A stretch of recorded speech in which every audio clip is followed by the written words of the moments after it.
نحمده ونصلي على رسوله الكريم اما بعد فاعوذ بالله من الشيطان الرجيم بسم الله الرحمن الرحيم يا ايها الذين آمنوا اتقوا الله وقولوا قولا سديدا وقال تعالى في مقام آخر قل يا ايها الكافرون لا اعبد ما تعبدون وعن ابي هريرة رضي الله تعالى عنه قال النبي صلى الله عليه وسلم لا يؤمن العبد الإيمان الكامل حتى يترك المراء وإن كان صادقا صدق الله وصدق رسوله النبي الكريم ونحن على ذلك لمن الشاهدين والشاكرين والحمد لله رب العالمين۔ میرے بھائیو، دوستو، بزرگوں، میں نے آپ کے سامنے قرآن کریم کی چند آیات مبارکہ تلاوت کی ہیں اور احادیث کے بے شمار مجموعے میں سے ایک چھوٹی سی حدیث مبارکہ تلاوت کی ہے۔ دعا ہے کہ اللہ رب العزت صحیح بیان کرنے کی توفیق عطا فرما دے اور مجھے اور آپ کو اس پر عمل کرنے کی توفیق عطا فرمائے۔ جو آیت میں نے آپ کے سامنے تلاوت کی، اس کا تعلق ہمارے زبان کے ایک فعل سے ہے کہ اللہ رب العزت ایمان والوں کو مخاطب کر کے یہ بات کہہ رہے ہیں کہ جب بھی بات کہو تو سیدھی بات کہا کرو۔ اور اسی طریقے سے جو میں نے آپ کے سامنے سورہ کافرون کی ابتدائی آیت تلاوت کی، تو سورہ کافرون کا بنیادی مقصد نازل کرنے کا یہی تھا کہ نبی علیہ الصلاۃ والسلام نے کفار کے سامنے حق بیان کر دینے کے بعد بحث اور مباحثے کی کیفیت سے انکار کرتے ہوئے ان کو یہ بات کہی کہ آپ کا جو دل کرے آپ وہ کریں، ہم اپنے مذہب پر عمل کریں گے۔ جو حدیث میں نے آپ کے سامنے تلاوت کی، اس میں نبی علیہ الصلاۃ والسلام نے یہ بات ارشاد فرمائی کہ کسی کا بھی ایمان کامل نہیں ہو سکتا جب تک کہ وہ جھوٹ کو نہ چھوڑ دے۔ یترک الکذب فی المزاحۃ، جھوٹ کو نہ چھوڑ دے یہاں تک کہ وہ ہنسی مذاق میں ہی کیوں نہ ہو، اور جھگڑے کو نہ چھوڑ دے یہاں تک کہ وہ حق پر ہی کیوں نہ ہو۔ اب یہاں دیکھیں کہ ترغیب اس بات کی دی جا رہی ہے کہ اسلام میں اور مسلمانوں کا طرز عمل یہ ہے کہ کسی بھی بات کے اندر اپنی زبان سے غلط بیانی، خلاف واقع کوئی بات، کوئی لفظ اپنی زبان سے نہ نکالیں، اور اسی طرح اپنی زبان کو بے جا اور فضول استعمال نہ کریں، جس طریقے سے آج کل معاشرے کے اندر فضول بحث اور مباحثے کی کیفیت چل رہی ہے کہ اس بحث کو اپنانے کے اندر نہ دنیاوی کوئی ہمارا فائدہ ہوتا ہے اور نہ ہی اسی طریقے سے کوئی آخرت کا ہمارا فائدہ ہوتا ہے، بس ایک وقت کا ضیاع ہوتا ہے اور ایک دوسرے کے سامنے اپنے آپ کو اونچا اور نیچا کر دینے کی کیفیت پائی جاتی ہے کہ کسی طریقے سے میری بات اونچی ہو جائے اور فلاں کی بات کو میں زیر کر دوں اور اس کو نیچے اور پستی کی طرف دکھا دوں۔ تو یہ کیفیت اسلام کا طرز عمل نہیں ہے۔ اسی طریقے سے مناظروں کی کیفیت اپنا لینا کہ اسلامی قوانین،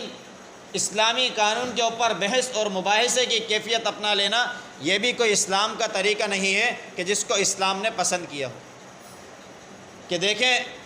سب سے عظیم مارکہ کہ کفر اور اسلام دونوں آمنے سامنے ہیں، اور تعلیم دینے والے، ترغیب دینے والے خود صاحب شریعت نبی مہربان صلی اللہ علیہ وسلم ہیں۔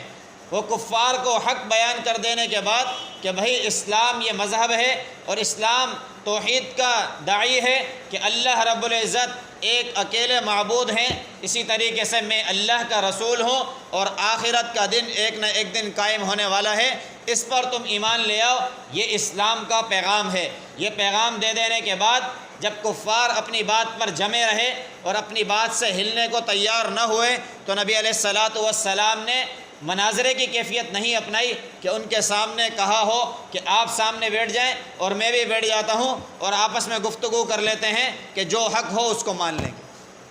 بلکہ نبی علیہ الصلاۃ والسلام نے، اللہ رب العزت نے وحی نازل فرمائی کہ سورہ کافرون، قل یا ایھا الکافرون، آپ ان کافروں سے کہہ دیں کہ اے کافرو، لا اعبد ما تعبدون، میں اس کی عبادت ہرگز نہیں کروں گا جس کی تم عبادت کرتے ہو، اور ولا انتم عابدون ما اعبد، اور نہ تم اس کی عبادت کرنے پر آمادہ ہو جس کی میں عبادت کرتا ہوں، ولا انا عابد ما عبدتم، اور میں کبھی بھی اس کی عبادت نہیں کروں گا جس کی تم عبادت کرتے ہو، ولا انتم عابدون ما اعبد، نہ تم میرے پیغام کی طرف متوجہ ہونے والے ہو، لکم دینکم ولی دین، تمہارے لیے تمہارا دین ہے، تمہیں حق بیان کر دیا گیا ہے، اب چاہو تو اپناؤ چاہے تو نہ اپناؤ، فائدہ تمہارا ہے، نہیں اپناتے تو نقصان بھی تمہارا ہے، لکم دینکم ولی دین، تمہارے لیے تمہارا دین اور میرے لیے میرا دین۔ بحث اور مباحثے کی کیفیت یہ اسلام کا طرز عمل ہرگز نہیں۔ جیسا کہ پہلے بھی ایک دفعہ میں نے واقعہ ذکر کیا تھا، حضرت حسین حضرت حسن رضی اللہ تعالی عنہما ایک بوڑھے آدمی کو دیکھتے ہیں اور وضو کا طریقہ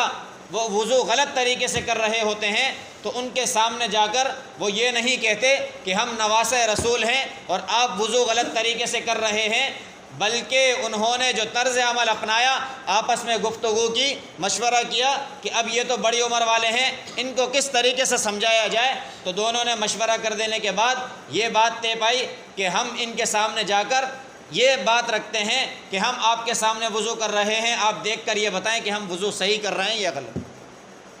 یہ اسلام میں سکھانے کا ایک طریقہ بتایا گیا، بحث اور مباحثے کی کیفیت سے ہمیشہ اسلام نے دور رکھا۔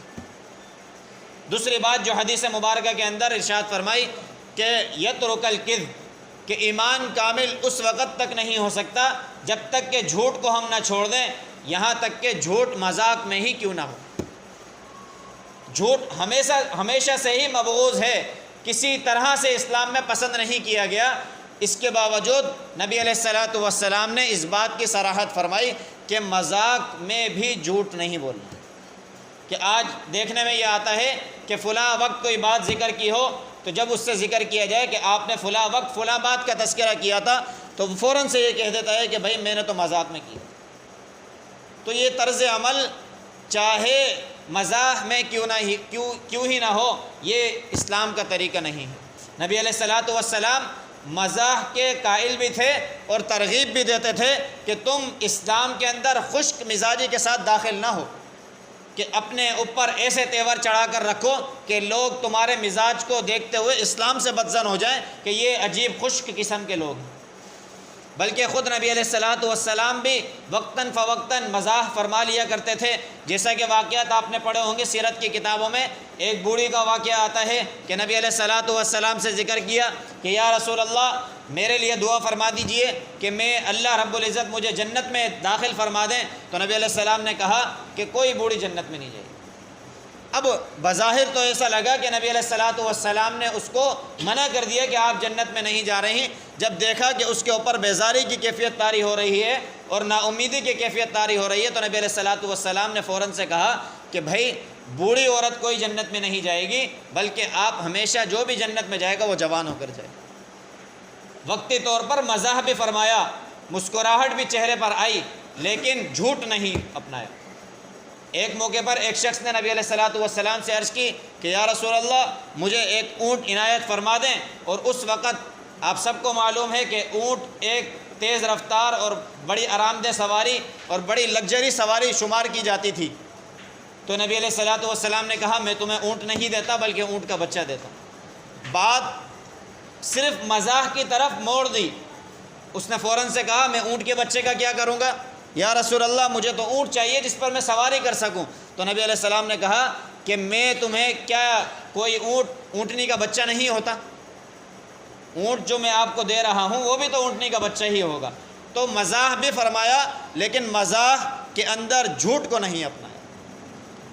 اسی طریقے سے آپ اس وقت کو دیکھیں کہ جب ہجرت کا وقت تھا، کفار مکہ نے یہ اعلان کیا ہوا تھا کہ جو بھی نبی علیہ الصلاۃ والسلام کو پکڑ کر اور گرفتار کر کر لائے گا اس کو 100 اونٹ تحفے میں دیے جائیں گے،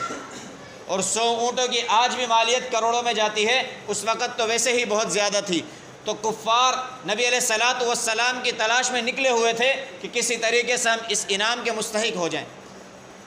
تو بعض لوگ نبی علیہ الصلاۃ والسلام کو نہیں جانتے تھے، لیکن حضرت ابوبکر صدیق رضی اللہ تعالی عنہ کو ہر کوئی جانتا تھا کہ بڑے تاجر تھے۔ تو انہیں ایک بندے نے دیکھا اور فوراً سے پوچھا کہ ابو بکر، نبی علیہ الصلاۃ والسلام بلکہ یہ نہیں، ان کے ساتھ کسی شخص کو دیکھا اور اس نے کہا کہ یہ آپ کے ساتھ کون ہے؟ تو حضرت ابوبکر صدیق رضی اللہ تعالی عنہ اگر چاہتے تو شرعاً اپنی جان بچانے کے لیے جھوٹ بول دینا بھی جائز ہے، لیکن جھوٹ کو نہیں اپنایا، کیونکہ نبی علیہ الصلوۃ والسلام کی صحبت کی وجہ سے اللہ رب العزت نے صدیق کا لقب ان کے ساتھ لگا دیا کہ ہمیشہ سچ بولنے والے۔ انہوں نے جھوٹ کو نہیں اپنایا بلکہ ایسی تعبیر کو اپنایا۔ وہ تعبیر کیا ہے کہ یہ جو شخص میرے ساتھ ہیں یہ میری رہنمائی کرنے والے ہیں، ہادن یہدی السبیل، یہ تو رہنمائی کرنے والے ہیں جو میری رہنمائی کر رہے ہیں، مجھے راستہ بتا رہے ہیں۔ اب دیکھیں کہ لفظ ایسے اپنائے کہ جھوٹ بھی نہیں ہوا اور بات بھی بنی رہی کہ نبی علیہ الصلوۃ والسلام تمام انسانیت کے لیے رہبر اور رہنما ہیں اور سچ اور حق کا راستہ بتانے والے ہیں۔ اس وقت بھی دیکھیں کہ ایک بڑے صحابی رسول اس بات کی ترغیب دے گئے کہ اپنی زبانوں پر غلط بیانی اور جھوٹ کو نہ لائیں۔ لیکن آج جس طرز عمل کو ہم نے اپنایا ہوا ہے یہ اسلام اور مسلمانوں کا طرز عمل نہیں ہے کہ ہم بات بات پر جھوٹ بولنے پر آتے ہیں اور فوری وقتی طور پر دل خوش کرنے کے لیے، خوش طبعی کے لیے ایک دوسرے کے لیے غلط الفاظ بھی بول دیتے ہیں اور جھوٹ بھی بول دیتے ہیں، اور اسی طریقے سے کہیں ہمارا معاملہ کوئی اٹک جائے، پھنس جائے تو جھوٹے سرٹیفکیٹ بنا لینا، دفاتر کے اندر چھٹیاں لینے کے لیے میڈیکلی طور پر جھوٹے سرٹیفکیٹ لوگ بنا لیتے ہیں، مختلف قسم کی درخواستیں بنا لیتے ہیں، تو یہ شرعاً کسی بھی طریقے سے جائز نہیں۔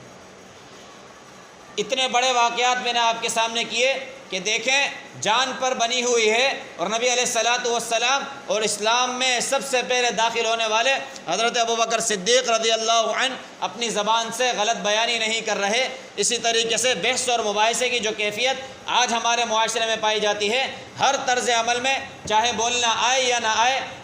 کوئی مسئلہ پیش آ جائے فوراً سے اپنی رائے دینا شروع کر دیتے ہیں۔ بھائی اگر آپ کے پاس علم موجود ہے، آپ علم رکھتے ہیں، دلائل آپ کے پاس موجود ہیں، تب بھی آپ کو اس سے زیادہ آگے بڑھنے کی اجازت نہیں ہے کہ آپ حق بیان کر دیں، حق سامنے رکھ دیں، اپنی رائے کی وضاحت کر دیں کہ یہ میری رائے ہے، اب آپ اس پر آنا چاہتے ہیں تو آ جائیں، اب آپ کی اپنی مرضی ہے، آپ چاہیں تو اپنائیں، چاہیں تو نہ اپنائیں۔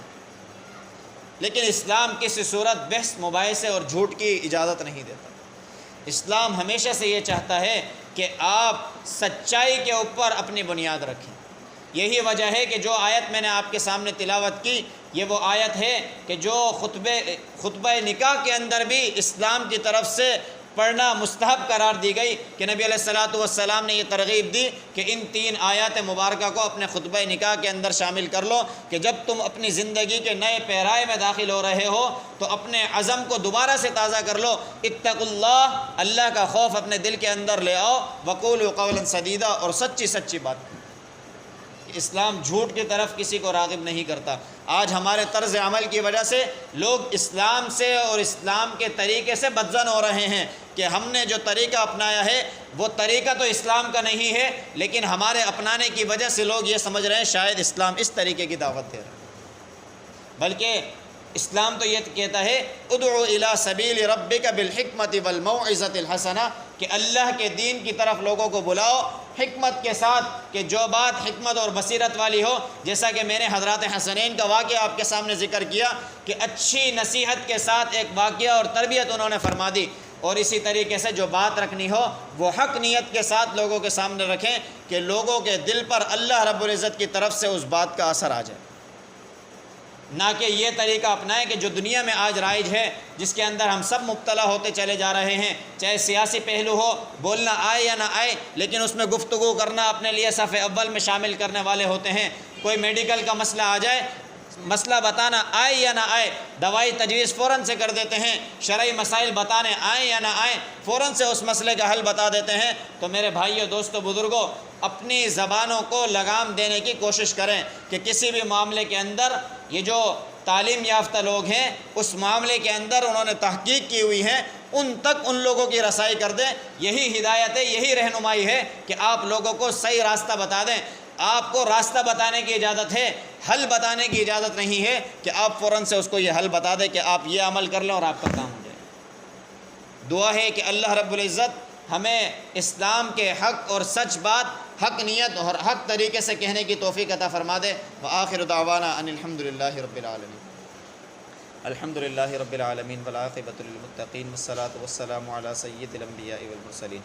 اللہم انت السلام ومنک السلام تبارکت یا ذا الجلال والاکرام۔ اللہ کریم ہمارے یہاں بیٹھنا اپنی بارگاہ عالیہ میں قبول فرما۔ اللہ کریم قرآن اور احادیث کا سننا سنانا اپنی بارگاہ عالیہ میں قبول فرما۔ یا اللہ حاضرین کی حاضری کو اپنی بارگاہ عالیہ میں قبول فرما۔ یا اللہ ہمارے معاشرے کی اصلاح فرما۔ یا اللہ ہماری معیشت کو بہتر بنا۔ یا اللہ ہمارے ملک پاکستان کی حفاظت فرما۔ یا اللہ جو ملک پاکستان کے اندر عجیب افراتفری کا عالم ہے، یا اللہ اس سے ہم سب کی حفاظت فرما۔ یا اللہ مسلمانوں کی حفاظت فرما۔ یا اللہ جو لوگ ہمارے ساتھ رہ رہے ہیں، یا اللہ ان سب کی حفاظت فرما۔ یا اللہ جتنے پریشان حال ہیں، بیمار ہیں، مصیبت زدہ ہیں، یا اللہ تمام کی بیماریوں کو، پریشانیوں کو، مصیبتوں کو دور فرما۔ یا اللہ جتنے بے روزگار ہیں، یا اللہ تمام کو حلال طیب روزگار عطا فرما۔ یا اللہ جتنے پیارے ہمارے اس دنیا سے چلے گئے، یا اللہ سب کی کامل بخشش فرما۔ اللہم رب ارحمہما کما ربیانی صغیرا، وصلی اللہ تعالی علی رسول خیر خلقہ محمد وعلی آلہ واصحابہ اجمعین، آمین برحمتک یا